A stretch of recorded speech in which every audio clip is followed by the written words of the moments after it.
And she's also somebody who's like very into like ayahuasca, or was. She was like super into like ayahuasca, really? And like going on journeys and trips and stuff. And I think a lot of her songwriting comes out of those journeys with her shaman. I mean, listening to Tori Amos on mushrooms might be something to do. You bet your life it is.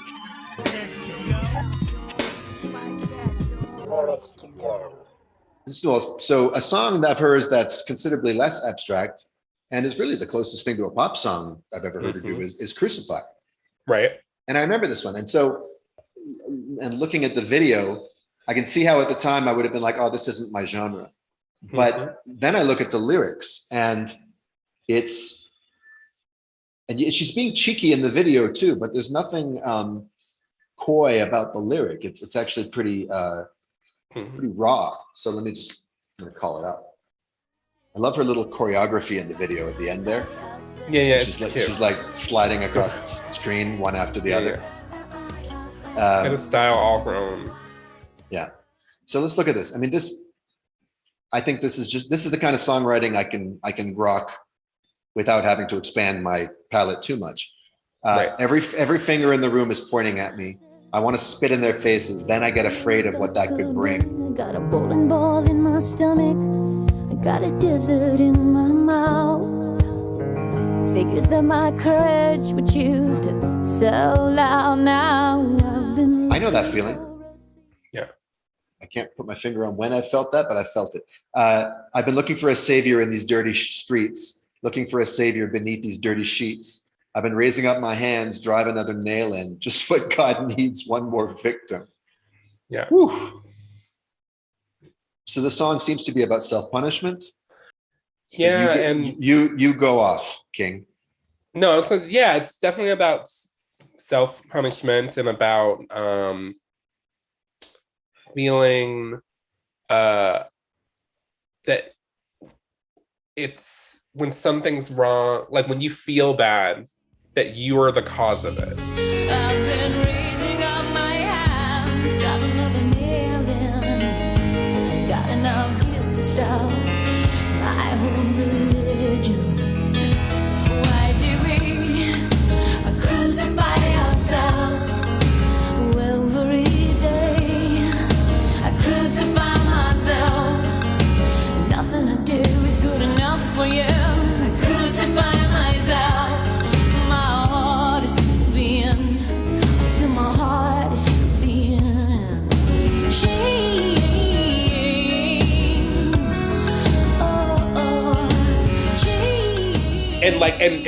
And also like, because so much of this album is at least somewhat autobiographical, she like had a very religious upbringing with a minister father. And so she grew up like deeply in the church. And she also grew up with a lot of like sexual feelings. And so there's this thing of like being a sexual creature, but also having this sort of like institution bearing down on her for all of like her youth. And she rebelled against a lot of it. And so this song to me feels like it's very much, dealing with that, in addition to sort of introducing the sort of, as she does throughout this album, the idea of like looking for a savior beneath these sheets. She's constantly sort of like doing this dance with like the figure of Jesus Christ as Jesus Christ as boyfriend, Jesus Christ as like sexual creature versus her as like kind of a Magdalenian figure. Fallen woman. She does that, and like being like trying and feeling like divided of like virgin whore, like all of that stuff. And this is not Madonna pulling out a Jesus reminiscent model dude in whatever, in like a prayer just for shock value or no, this is like cultural literal signifying. This is like someone wrestling with this, like the Jesus, because she has a lyric in a song that I thought about sending you, but I ended up not, called Precious Things, where she literally has a lyric where she goes, "So you can make me come, that doesn't make you Jesus." I want to smash the faces, those beautiful boys, those Christian boys.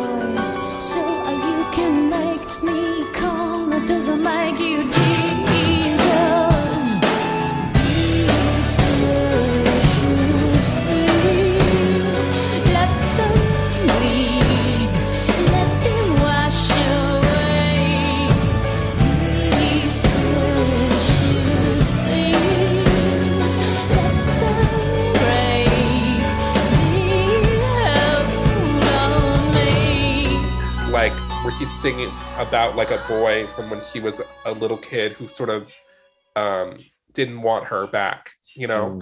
And like, so she's constantly playing with this organized religion and with where woman fits into organized religion that is so male dominated and patriarchal. And Me and a Gun is a song about a rape victim, yeah? Yeah, she was sexually assaulted when she was 21. She was playing in a bar somewhere and she offered a guy a ride home afterwards, and he assaulted her at knife point, not at gunpoint. But she didn't talk about that experience for many years. And then she said that she went and saw the movie Thelma and Louise, and that it sort of opened something up in her, and that's when she wrote the song. I wrote this song after seeing the movie Thelma and Louise, which brought something back that happened to me quite a few years ago. It's called Me and a Gun. Might that have been the first time that a like major label, but that was it a single, or at least it was just it was a widely discussed song?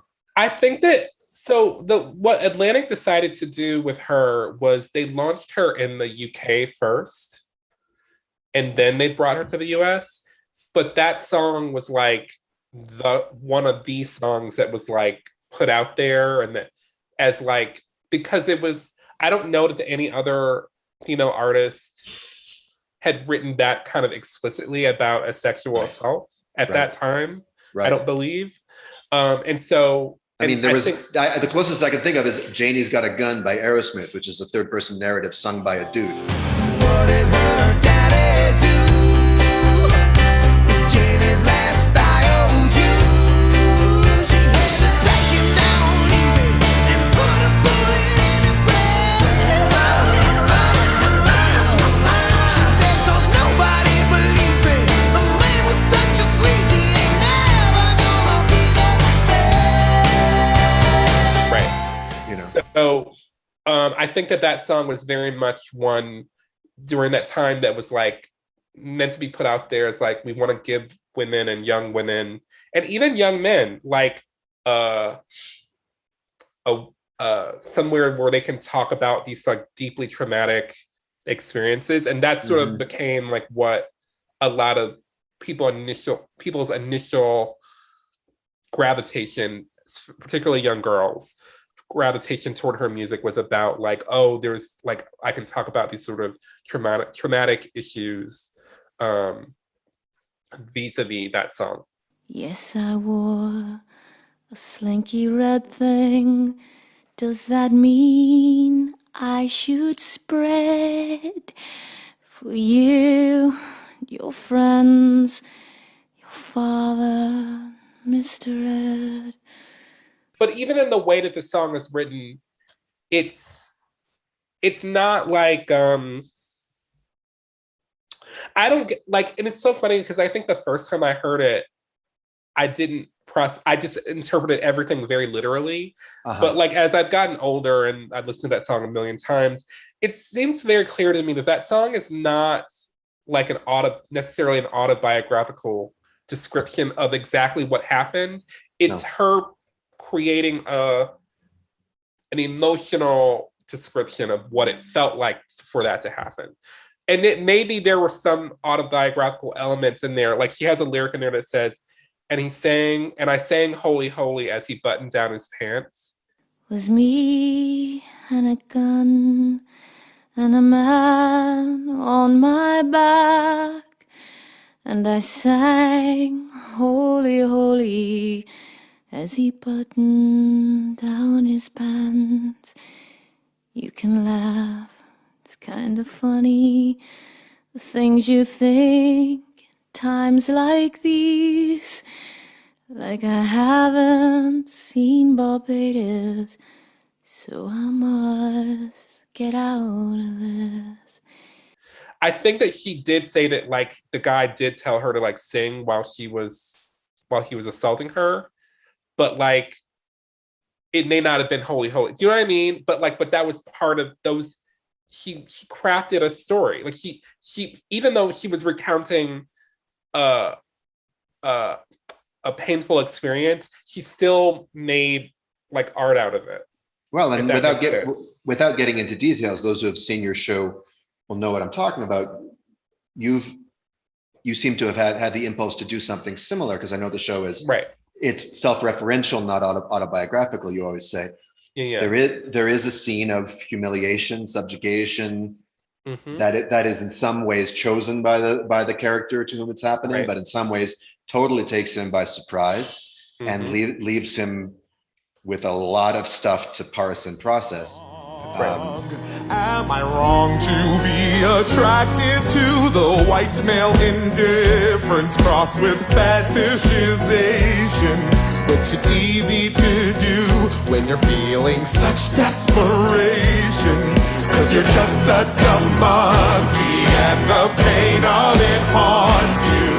So just do what he says, because at least someone wants you. And you know, it's written obviously by someone who understands something about what that feels like, but it's also it's a story, it's a character, it's an invention. Right. So you know, but that song was one that like resonated with a lot of women, particularly, and I think helped people really get into the rest of the album. Right. Yeah, well, I know that it meant a lot to a lot of my girl friends. I didn't have any girlfriends, but I had a lot of girlfriends, and that was always enough to get my attention, because I wanted to know what they were into for various reasons. You picked a couple of other songs of hers from later in her career, maybe for one reason. One is called Glory of the 80s. I took a taxi from LA to Venus in 1985. Was electromagnetically sent back into a party going on, and I was the glories of the 80s. Karma drawn up in lines into bugle boy model saying, baby, it's freaky, you sure look deep, right? The other one's called Putting the Damage On. Now, Putting the Damage On, I couldn't make heads or tails of. That one's from Boys for Pele. Yeah. So that was so the first album I encountered with Tori was Under the Pink and then Little Earthquakes. But at that time when I encountered them, Boys for Pele was coming out like in real time. And so I got into that album because it was like I was discovering it in the moment. And Putting the Damage On for me is I just think it's so beautiful. And it's about, and that whole album is about like a breakup and her as a woman sort of trying to, as she says, find her fire, not through men, which she had been doing like her whole life. And she uses the Hawaiian goddess of fire, or volcanoes, fire and volcanoes, Pele, as like a sort of. So it's not about the soccer player. No. Okay, got it. Pelé led from the front and in the 18th minute scored Brazil's 100th FIFA World Cup goal with a trademark header. And I think Putting the Damage On is about like really missing the guy that she had been with. Because she had been with her producer, Eric Ross, who had produced her first two albums for like 7 years or something. And then they broke up in between the second and third album. Okay. And so what lines from that song stick out to you? What lyrics are the ones that? Yeah. From that one, I think the image of glue stuck to my shoes, like this idea of he goes sometimes to like the almost a cartoonish place with like the images that she chooses. But there's still, I find, can sometimes be something relatable about it, or even if it's not something that I never went through that, but like I feel deep empathy for the character within a lot of her songs. And that's one where she says like, I'm trying not to move but your ghost keeps passing through. I'm trying not to move, but your ghost keeps passing through. I'm trying not to move. It's just your ghost passing through. It's just your ghost passing through. And now I'm quite sure. Like that, especially with the way the music is set to it, I find it very moving. Oh, and doing my best impression of my best Angie Dickinson just like tickles the shit out of me. I bet it does, but you're gonna have to translate for Angie Dickinson is like a soap opera star. No, she was married to Burt Bacharach for many years. Okay. Yeah. And she was like a glamorous TV star / movie star, who I think just has a lot of elegance and grace to her. And I think like Tori is basically saying like, you know, while I'm falling apart, I'm trying to like seem like I'm being this like glamorous kind of Angie Dickinson type figure. Yeah, she says it twice in the lyric. Yeah. And I don't know. And the way that he bounces around from these ideas, these like unrelated ideas, I just follow her. I just like her. It's like, I think one of the reasons why I'm such a fan of hers is because she can speak in these, she like writes in these loopy like riddles, and yet I follow it. There's a light in your blood down. I never seen a light move like you can do to me. So now I'm wishing for my best impression of my best Angie Dickinson. Like the emotion, I follow the emotion of it. You feel it, like, yeah. I feel it, and like it makes me then like go back to the images that she's crafting along the way. And so again, it truly is like looking at like some weird contemporary piece of art that's put to music. That like you would walk at like Mass Mocha or like, you know, the contemporary art wing of, you know, the Met, and it'd be like, that's a weird like Pablo Picasso painting that like music has been put to it. There's plenty of lyricists I can actually remember. Oh yeah, no, I actually do enjoy abstract. I do enjoy feeling word paintings. So that's maybe my in. And now maybe I can go and redress this. Yeah, I feel like my recommendation to you, if you're like into it, is to just listen to like Little Earthquakes from top to bottom. Okay. And just sort of like see where it takes you. It may be that it's just not your thing. And that's why I said at the beginning, like, she's anchovies. I mean, you maybe like anchovies. All right, well, thank you. That's extremely edifying and exciting. I'm excited to get to know Tori. I'm going to start with Little Earthquakes. I'll move on to Under the Pink, and then I'll see where that takes me. Yeah. They're both, I think, really, they're both very different albums. They're both very beautiful. I'm a huge fan of them, so I'll be curious if any of it strikes you or not. Looking forward to report. I'll give you my full report.